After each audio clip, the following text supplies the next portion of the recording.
Good morning and welcome to a maiden edition of Extreme Sports. After Extreme Sports, we go extreme because of our esteem to bring you all the latest of sporting activities all around the world.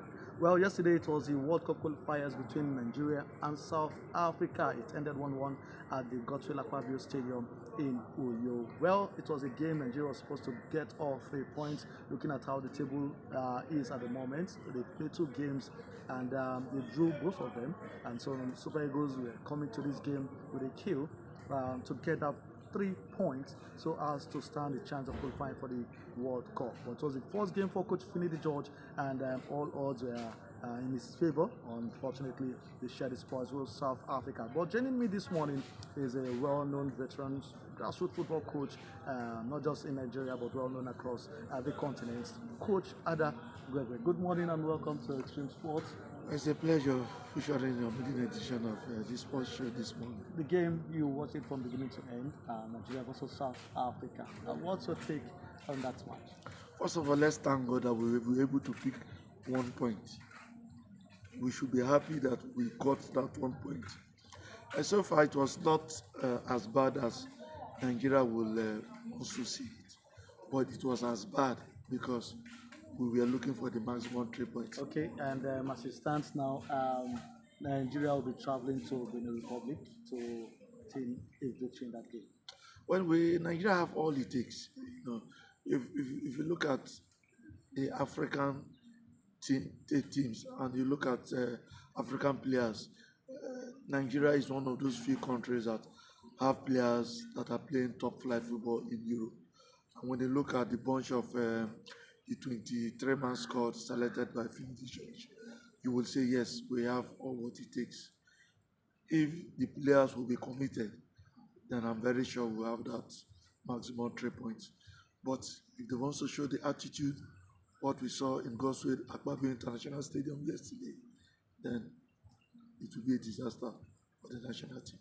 Well, where do you think the problem was coming from? Was it the case of the players not really playing up to expectation, or do you think Coach Finidi George was not able to marshal out his tactics very well? We saw so many complaints at the stadium, people asking that Ono should be removed, that was not really doing the job, and of course maybe the likes of Ian Acho, who obviously didn't come to the party. So, but the coach watched everything, and he still took his decisions. So do you think the lapses was from the coach, or the players didn't just play very well? Well, the technical crew know those players on the pitch up to the particular time when fans were clamoring for a change. For those of us who watched the game, we saw it.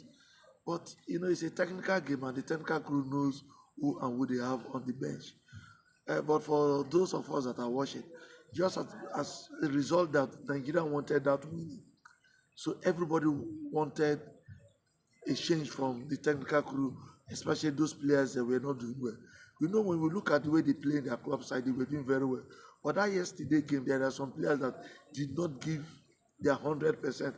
And for me, generally, I want to say that the players never give out their 100%. That was why we got that result. But when you look at the way the South Africans were playing, they were more hungry in the game. They were more determined. They came for a purpose. We saw the anger in them, the way they were playing. When they lose the ball, you see 10 men behind the ball. We're lucky that we did not even conceive more goals. And we want to give kudos to our goalkeeper. But when you look at the players of the Super Eagles, some of them were even strolling when they lose the ball, as if there was nothing at stake. That's why I see from the players, the commitment from the players was not enough for me. All right, of course, I will talk to some sports journalists, and they were able to give their reactions as well. So we'll hear from them, and we'll be right back to conclude this edition. It's a tough game for both sides. Reunion as well for the semi-final clash at the AFCON, which ended in a 1-1 draw, and of course Nigeria won on penalties. Same situation played out today. Both sides are good, and some of the top football playing nations on the continent, and you look at both sides, the managers in charge, you look at the players on both ends as well, players who are doing well for their club sides, doing well as well for their national teams. And South Africa surprisingly took the lead in this game. Nigeria started a bit well, but lost momentum somehow. South Africa took the momentum. Tembazwane with the opening goal, and And as things progressed, Nigeria tried to get back into the game. Thankfully, they got the equalizer in the 46th minute through Fisayo Dele Bashiru. But I think Nigeria left it late. If they had started like they did in the last 15-20 minutes of this game, it would have been a different scoreline today. But I think it's a good game from both sides. Good job as well from Finidi George. He was able to take some risks, experiment with some players, and I'm sure this is a learning curve heading into the game on Monday against Benin Republic. Absolutely, I think what they've shown here today, they will be meeting Benin Republic, who look like a level below South Africa. So I feel the Super Eagles have what it takes to get the job done, but it will not come easy. They are playing against Raw, who was head coach of Nigeria for some years, led the nation to the 2018 World Cup in Russia. So tough game it will be. But what I've seen here today is a little bit more decisiveness, especially in front of goal. A little changes to the starting 11 by Finidi George. They can get the job done on Monday. Well, I'm kind of disappointed with some play from the players.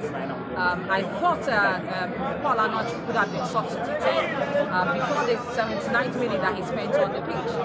He was given 79 minutes and he didn't utilize all those chances.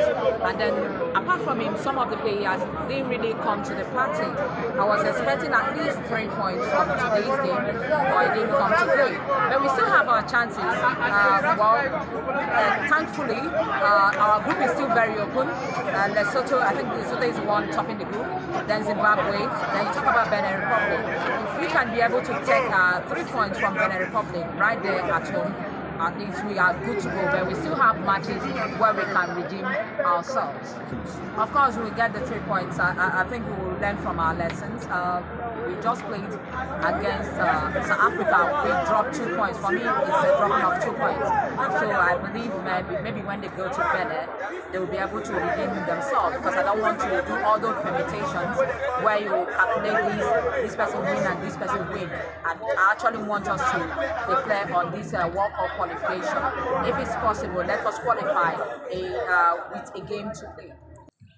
Okay, welcome back, and that was some of our sports journalists reacting to the game yesterday between Nigeria and South Africa. So say thank you for joining us in this edition, but before we go, we want to ask you to subscribe to our YouTube channel, Extreme Sports 303, and of course on our Facebook page, Extreme Sports. So join us so that we'll be giving you all the latest updates as far as sporting events is concerned. My name is Patrick, and thank you, Coach Adagwebe, for joining us today. Thank you very much. All right, see you next time. Bye for now.